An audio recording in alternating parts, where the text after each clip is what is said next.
जय श्री ओम नमः सिद्धेभ्य। नमो अरहन्ताणं नमो सिद्धाणं नमो आयरीयाणं नमो अध्यायाणं नमो ये सवसाहुगं वन्दितु सवसिद्धे दोमचलमणोभवं गतिं पत्ते ओच्छामि समय पाहुड़ मृणमो सुध केवली गणितम। समयसार परमागम के कर्ता कर्म अधिकार पर अपनी चर्चा चल रही है।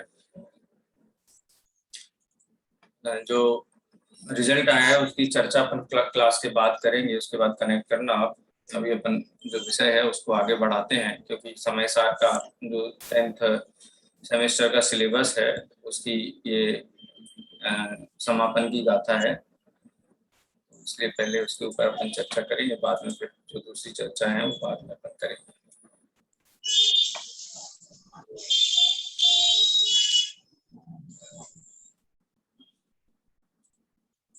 दिखाई दे रहा है? जी भैया। 143 नंबर की गाथा पर हमारी जो चर्चा है वो पूरी पूर्ण हुई थी, जिसमें पक्षातिक्रांत होने का क्या आनंद है उसकी चर्चा आचार्य अमरचंद्र देव ने की। उसी अनुक्रम में पंडित विनाथ जी ने भी चर्चा की।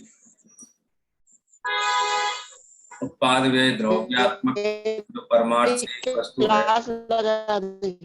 जो ज्ञान लक्षण से विभूषित है, सहज ज्ञान जिसका लक्षण है, ऐसे आत्मा में उत्पाद और व्यय की तरंगें उठती हैं और बैठती हैं, किंतु आत्मा द्रव्यपने विद्यमान ही रहता है। रत्न की ज्योति का उदाहरण और जल की तरंगों के उदाहरण से ये बात स्पष्ट की गई थी। और आखिरी जो हमने नाटक समयसार के संदर्भ से जो बात पढ़ी थी, और स्वामी जी ने जो स्पष्टीकरण दिया इस छंद के संदर्भ में, उत्पाद व्यय द्रव्य को यहाँ क्यों संदर्भित करके बात की गई है, ठीक है। इस प्रकार से दृष्टि प्रधान बात के बीच में उत्पाद व्यय के विकल्पों को खड़े करने की क्या आवश्यकता है।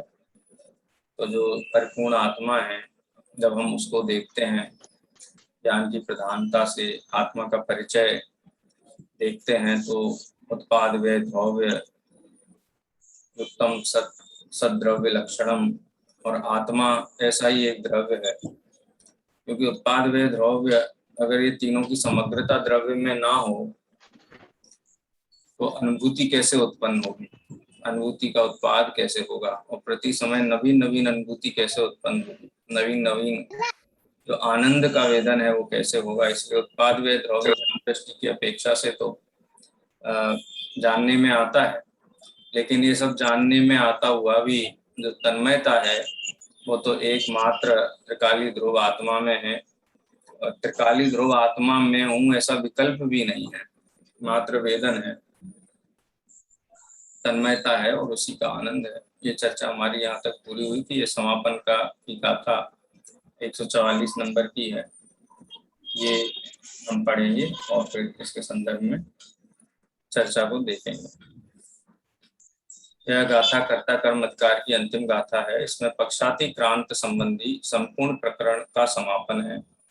निष्कर्ष दिया गया है, यही कारण है कि आत्मख्याति में इस गाथा की उत्थानिका इस प्रकार दी गई है, पक्षातिक्रांत एवं समयसार इति अवतिष्ठते। यह सुनिश्चित होता है कि पक्षातिक्रांत भी समयसार है। शुद्धात्मा, एकत्व विभक्त आत्मा, जिसको दिखाने का, जिसको दर्शाने का प्रण आचार्य कुंद देव ने किया था, तो पक्षातिक्रांत आत्मा ही वो एकत्व विभक्त आत्मा है, जो वर्ण से, भेद से, विकल्पों से, इनसे पार अनुभूति मात्र, ज्ञानानुभूति मात्र जो है वही समयसार है, शुद्धात्मा है। चर्चा हमने थोड़ा गाथा का पाठ किया था, एक बार फिर से करेंगे। सम्मद्धं शरणाणं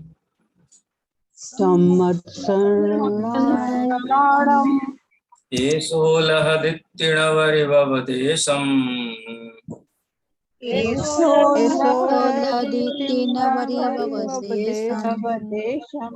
सवर्णे पक्खरहितो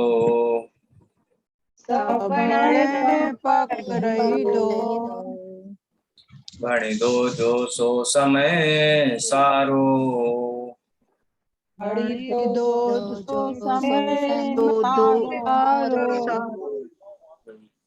विरहित सभी नए पक्ष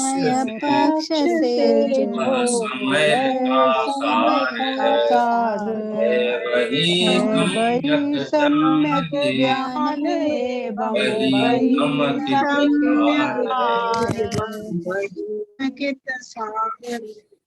सर्व नए पक्षों के पार जो आत्मानुभूति है, वही आत्मानुभूति नए पक्ष अतिक्रांत संज्ञा को प्राप्त करती है, नए पक्षों से पार है।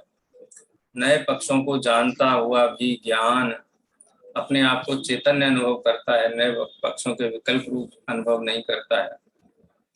और ये जो वेदन है, अनुभूति है, ज्ञान है, ज्ञान की निरंतरता होने से ध्यान है, सम्यक दर्शन है, सम्यक ज्ञान है, सम्यक चारित्र है, सर्व इसी में गर्भित है, जिसको हम सम्यक दर्शन ज्ञान चारित्राणी मोक्ष मार्ग इस प्रकार से कहते हैं। क्योंकि यहाँ दो शब्दों का तो प्रयोग किया, सम्मद्धं शरणाणं येषो लहदित्तिणवरि भवदेशम सवर्णे पक्खरहितो भणिदो जोसो समय सारो।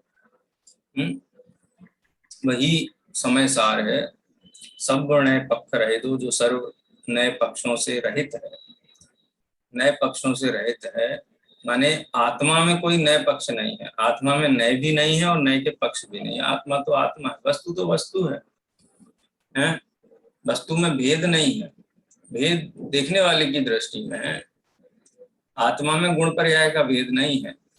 श्रुत ज्ञान उसको देखता है तो वो भेद रूप दिखाई देता है। जहाँ पर उत्पाद व्यय को मुख्य करता है तो पर्याय दिखाई देती है, और आत्मा के जो सहवर्ती कहना चाहिए पर्याय हैं या सहवर्ती जो विशेषताएं हैं, तो अन्वय के जो विशेषण हैं उनको देखता है तो गुण दिखाई देते हैं। वस्तु तो वस्तु है। खीर क्या है बताओ, मीठी है कि सफेद है, या खुशबूदार है, कैसी है?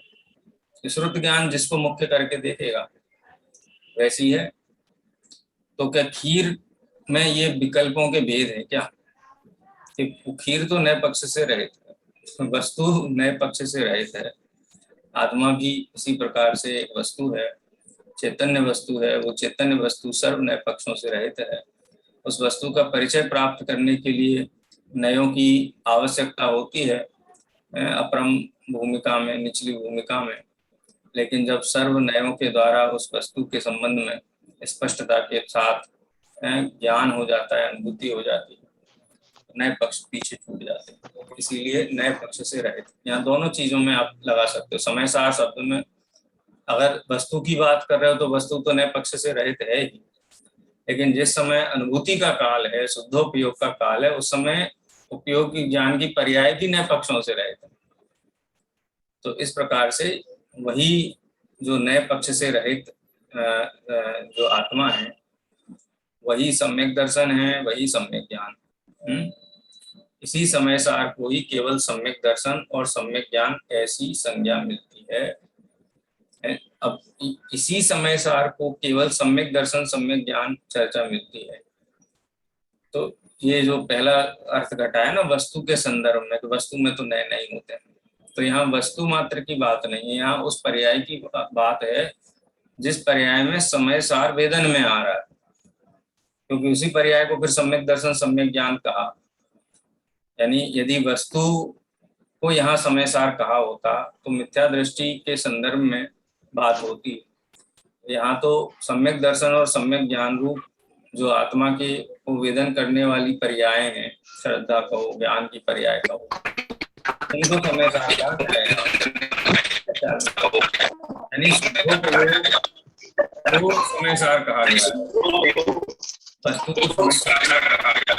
बहुत डिस्टरबेंस हो रहा है, सुनाई नहीं दे रहा। बहुत डिस्टरबेंस हो रहा है, सुनाई नहीं दे रहा।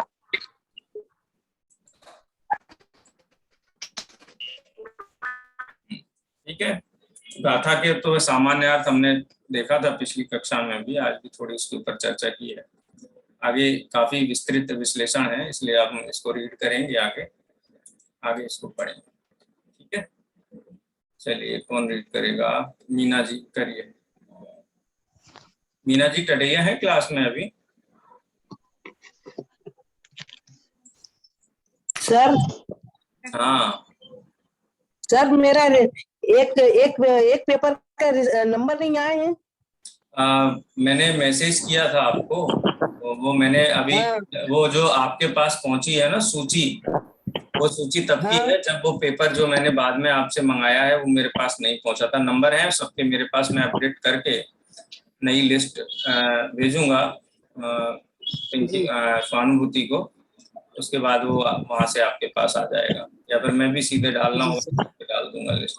वो कहें सभी आपका मैसेज देर से देखा मैंने। मीना जी टडैया का खाली एक पेपर मेरे पास नहीं आया है, और रुचि जी के तीनों ही ऑब्जेक्टिव टाइप पेपर मेरे पास नहीं आए हैं, तो दो लोगों आया मेरा सर, और बाकी के तो मिल गए ना मेरे?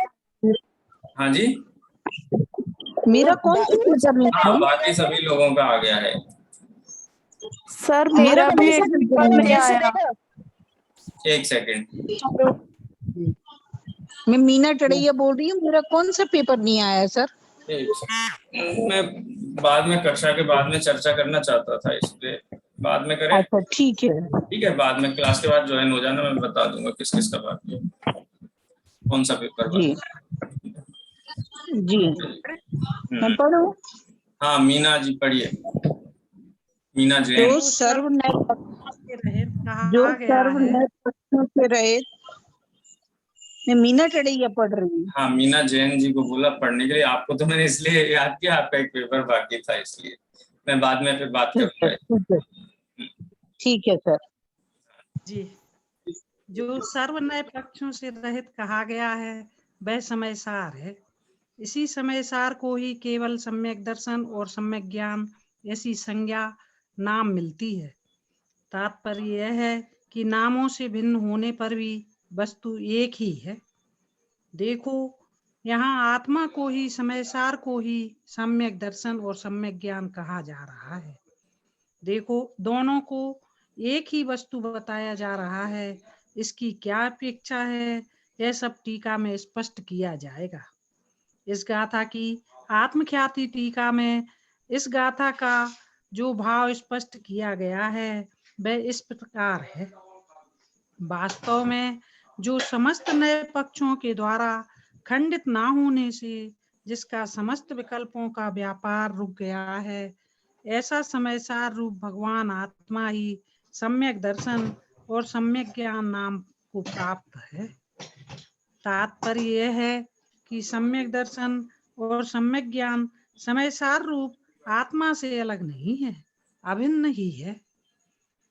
पहले सुत ज्ञान के अवलंबन से ज्ञान स्वभाव आत्मा का स्वरूप सुनिश्चित करके भली भांति समझकर फिर आत्मा की ख्याति के लिए, प्रगट प्रसिद्धि के लिए, आत्मानुभूति के लिए, पर पदार्थों की प्रसिद्धि की हेतुभूत इंद्रियों और मन के द्वारा प्रवर्तमान बुद्धियों को मर्यादा में लेकर आत्मोन्मुख करके जिसने मति ज्ञान तत्व को आत्मसन्मुख किया है, मति ज्ञान को आत्मोन्मुख किया है, वह तथा नाना प्रकार के नए पक्षों के अवलंबन से होने वाले अनेक विकल्पों के द्वारा आकुलता उत्पन्न करने वाली श्रुत ज्ञान की बुद्धियों को भी मर्यादा में लेकर आत्मोन्मुख करके जो श्रुत ज्ञान को भी आत्मसन्मुख करता हुआ अत्यंत विकल्प रहित होकर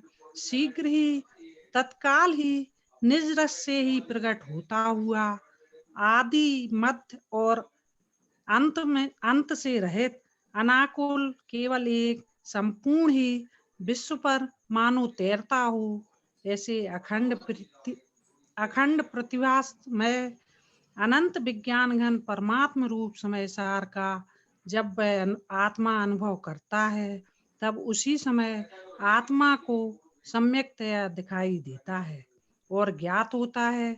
इसलिए समय सार ही सम्यक दर्शन और सम्यक ज्ञान है। ठीक है, ये चर्चा हम पिछली कक्षा में भी टीका की हमने प्रारंभ की थी।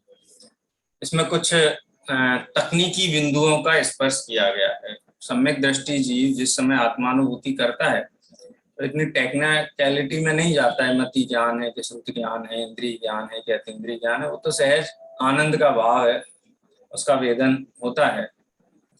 लेकिन उसकी प्रक्रिया को थोड़ा यहाँ इंगित किया है आचार्य अमृत चंद्र देव ने कि जो साम्यवहारिक प्रत्यक्ष रूप मति ज्ञान जिसको कहा गया है, मति ज्ञान का विषय क्या बनी, इंद्रियान इंद्रिय निमित्तम उसको कहा गया है।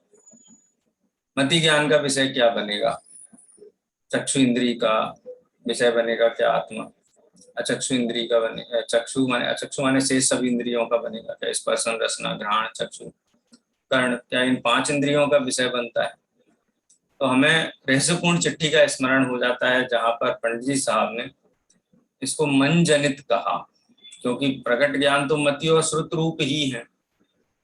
तो मति और श्रुत ज्ञान रूप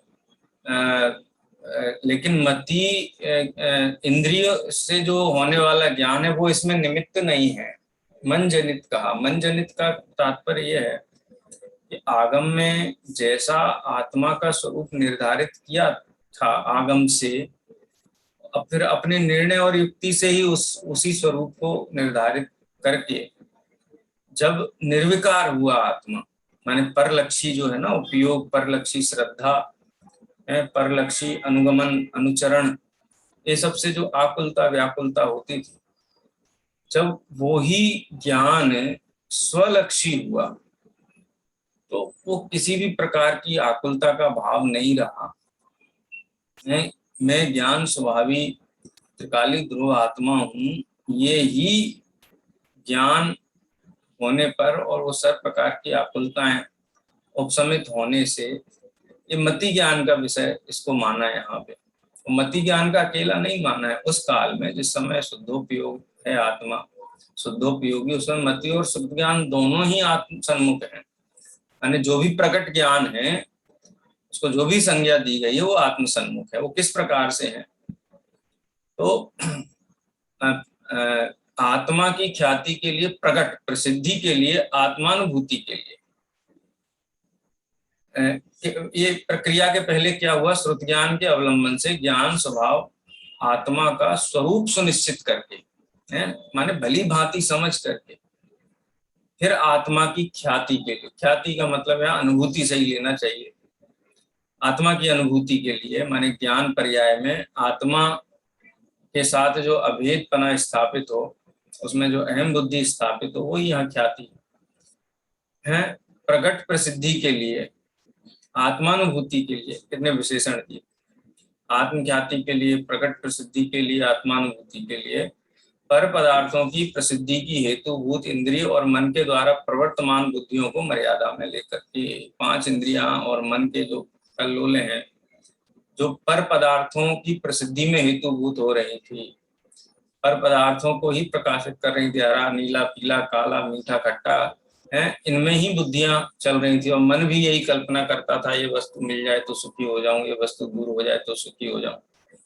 तो वस्तु का स्वरूप जब ख्याल में आया, श्रुत ज्ञान का अवलंबन लिया और वस्तु का स्वरूप ख्याल में आया, तो पर पदार्थ में सुख नहीं है, क्योंकि पर द्रव्यन्ते भिन्न आप में ये भी निर्णय करना है, पर पदार्थ सुख का कारण नहीं है, स्वतंत्र है, प्रत्येक पदार्थ परस्पर एक दूसरे पदार्थ में कर्ता कर्मपना नहीं है, ये सारी चीजें हम पढ़ भी चुके हैं।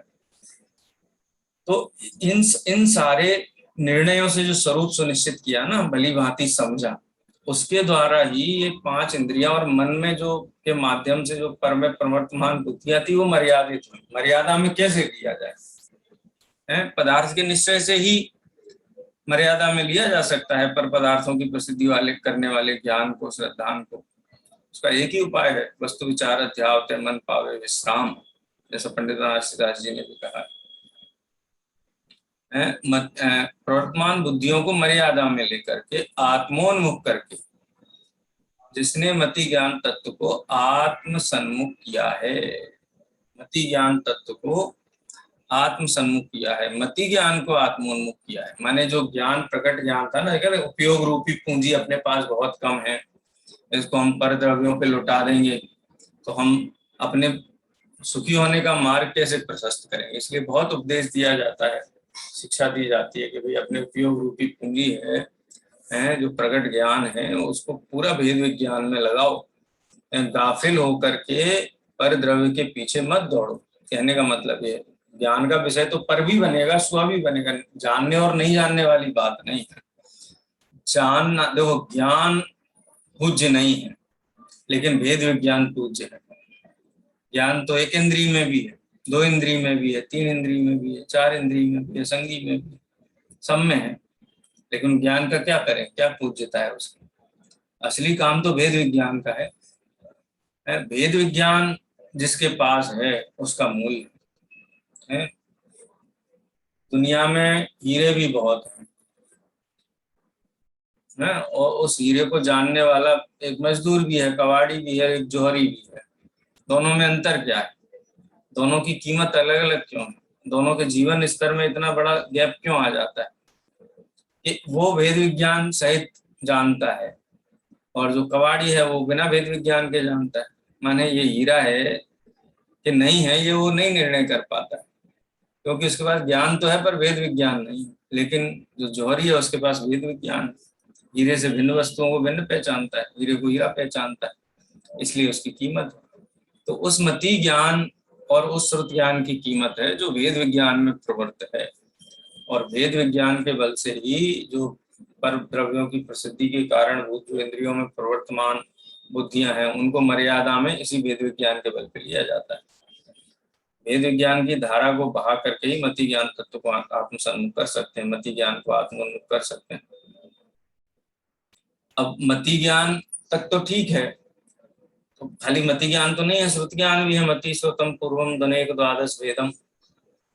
तो मति ज्ञान के द्वारा जानी हुई वस्तु के संदर्भ में अनेक प्रकार के विकल्पों का उत्पन्न होना है। नाना प्रकार के नए पक्षों के अवलंबन से होने वाले अनेक विकल्पों के द्वारा आकुलता उत्पन्न करने वाली श्रुत ज्ञान की बुद्धियों को भी मर्यादा में लेकर, यानी उसी भेद विज्ञान के बल से मति ज्ञान 5 इंद्रिय और मन के माध्यम से जो उपयोग बाहर में जा रहा था उसकी बात की, और 5 इंद्रिय और मन के निमित्त से जो पर पदार्थ का ज्ञान हुआ उस पर पदार्थ के विषय में और अधिक जानने अनेक विकल्प जो वहां उपस्थित नहीं है। जैसे किसी को कोई मति ज्ञान और श्रुत ज्ञान में क्या अंतर है?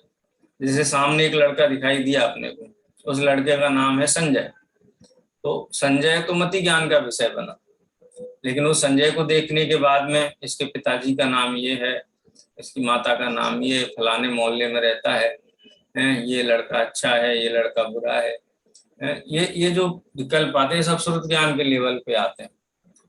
तो पदार्थ तो बहुत ज्ञान का विषय बनते हैं, मति ज्ञान का विषय बनते हैं, लेकिन आत्मसन्मुख मति ज्ञान यदि हो तो श्रुत ज्ञान भी जो पर पदार्थ के संबंध से, अथवा जो अंतर्जल्प कहा था ना, आत्मा के संबंध में होने वाले अनेक विकल्प, वो अंतर्जल्प रूप जो विकल्प हैं उन विकल्पों से भी आकुलता जो उत्पन्न होती है, माने बहुत विचार करना, निश्चय से आत्मा, व्यवहार से आत्मा ऐसा स्वरूप है, समझने के लिए, समझाने के लिए, पढ़ने के लिए, इस श्रुत ज्ञान के द्वारा जो अनेक विकल्प, रागात्मक विकल्प खड़े होते हैं, ये आकुलतामय है। आकुल शब्द आ जाए तो समझ लो मोह राग द्वेष की बात की है। मोह राग द्वेष के अतिरिक्त कोई आकुलता उत्पन्न करने में समर्थ नहीं है, वो स्वयं आकुलतामय है, आकुलता रूप है। तो जो अनेक विकल्पात्मक भूमिका है वो आकुलतामय है, आकुलता उत्पन्न करने वाली है। ऐसे आकुलता उत्पन्न करने वाली बुद्धियों को नए ज्ञान, नए पक्षों के विकल्प को मैं पढ़ना, जिसको कहा था ग्रहण करना, उसको ग्रहण नहीं करे, जाने मात्र। ग्रहण करता है तो आकुलता उत्पन्न होती है, जानता है तो सहज ज्ञाता दृष्टा रहता है। आत्मोन्मुख करके जो श्रुत ज्ञान को भी आत्मसन्मुख करता हुआ अत्यंत विकल्प रहित होकर शीघ्र ही तत्काल ही निज रस से ही प्रकट होता हुआ है। ये यहाँ तक ये बात हो गई। आदि अंत और मध्य से रहित अनाकुल केवल एक संपूर्ण ही विश्व पर मानो तैरता हो। ये इतना बढ़िया शब्द है। ये कैसी भाषा है, इसको अपन क्या कहते हैं, अलंकारिक भाषा है। अलंकारिक भाषा है। मानो तैरता हो, तैरने का क्या मतलब है? संपूर्ण ही विश्व पर मानो तैरता हो। कौन? मति ज्ञान और श्रुति ज्ञान अत्यंत विकल्प रहित होकर शीघ्र ही तत्काल ही निज रस से ही प्रकट होता हुआ आदि अंत और मध्य से रहित, माने जो अनुभूति है वो अनुभूति के संबंध में बात है। वो अनुभूति कैसी है? अनुभूति अनाकुलत्व सहित है, एक है, एक में एक आत्मा को अनुभव करती है। और विश्व के ऊपर भी ये विशेषण लगाना चाहे तो लगा सकते हैं। विश्व कैसा है? आदि अंत और मध्य से रहित है, अनादि निधन है ना। वस्तु कैसी है, स्वभाव कैसा है, समझ लो, उसके लिए अनाकुल विशेषण हो गया। और ये जो संपूर्ण विश्व जो महासत्ता रूप है, ऐसे विश्व पर तैरता हो। तैरता का मतलब है प्रभावित नहीं होना। जैसे कमल का पत्ता, कमल पत्र जल के ऊपर तैरता है लेकिन जल से लिप्त नहीं होता है, ऐसे ही मति ज्ञान और श्रुति ज्ञान में जो विकल्पात्मक बुद्धियां हैं उनको मर्यादा में लिया है और सहज ज्ञान रूप आत्मा परिणमित हुआ है। तो मानो वो कमल पत्र की भांति जल के ऊपर तैरता है लेकिन जल को स्पर्श नहीं करता है। वो ज्ञान समस्त नए पक्षों को जानता है। वो समस्त नए पक्षों में समझ लो, लोकत्रयिक नेत्रम है, तीनों लोकों का नेत्र जो आगम है उससे पूरे लोक को जानता है वो ज्ञान, लेकिन उससे लिप्त नहीं होता, तैरता रहता है, ऊपर तैरता है। ऐसे अखंड प्रतिभास में अनंत विज्ञान घन परमात्म रूप समय सार का जब वह आत्मा अनुभव करता है तब उसी समय आत्मा सम्यक्तया दिखाई देता है। यहाँ दिखाई देने का तात्पर्य वेदन में आना ही है। इसको कहते हैं ना स्वसंवेदन प्रत्यक्ष दिखाई देना। अब यहाँ ये युक्ति नहीं लगाना कि आत्मा दिखाई देता है क्या, उसके अमूर्तिक का संख्यात प्रदेश, तो अमूर्तिक तो दिखाई नहीं देता है, लेकिन स्वसंवेदन प्रत्यक्ष को यहाँ पर उसी समय आत्मा सम्यक्तया दिखाई देता है और ज्ञात होता है। अब दिखाई देने को यहाँ दर्शन भी कह सकते हैं, सम्मत दंसन। दिखाई देना माने श्रद्धा का विषय बनता है, ऐसा भी अर्थ हम इसको कर सकते हैं। दिखाई देना माने स्वसंवेदन प्रत्यक्ष है, अनुभूति का विषय है, श्रद्धा एक निष्ठ ऐसे आत्मा के प्रति है। तो वह आत्मा ही स्वयं सम्यक दर्शन है, स्वयं सम्यक ज्ञान है। इसलिए समय सार ही सम्यक दर्शन और सम्यक ज्ञान है, उससे भिन्न नहीं। पुरुषा सिद्धि उपाय में भी हमने जब पढ़ा था, विविक्तम आत्मरूप जीवादीनाम तत्वार्थानाम सदैव कर्तव्यम विपरीता विनिवेशा विविक्तम आत्मरूपम तत्। सम्यक दर्शन क्या है? आत्मा ही सम्यक दर्शन, आत्मा ही सम्यक ज्ञान है। जैसे रखी हुई खीर सफेद है कि सफेदी खीर से भिन्न है, कि खीर ही सफेद है। फिर मीठा क्या है? खीर ही मीठी है है ना ख्याल?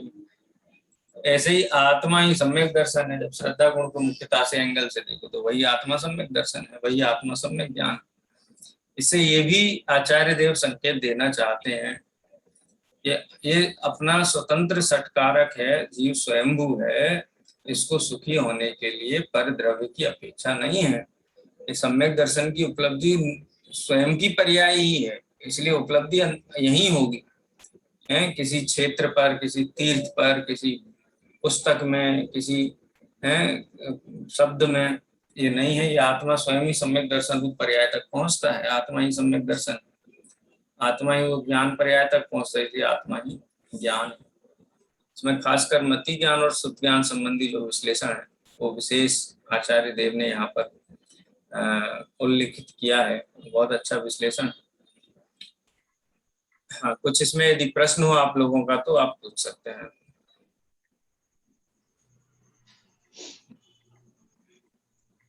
सर इसमें सम्यक दर्शन और सम्यक ज्ञान लिया, लेकिन सम्यक चारित्र क्यों लिया? क्या श्रद्धा की अपेक्षा ही सारे कथन है मान्यता में?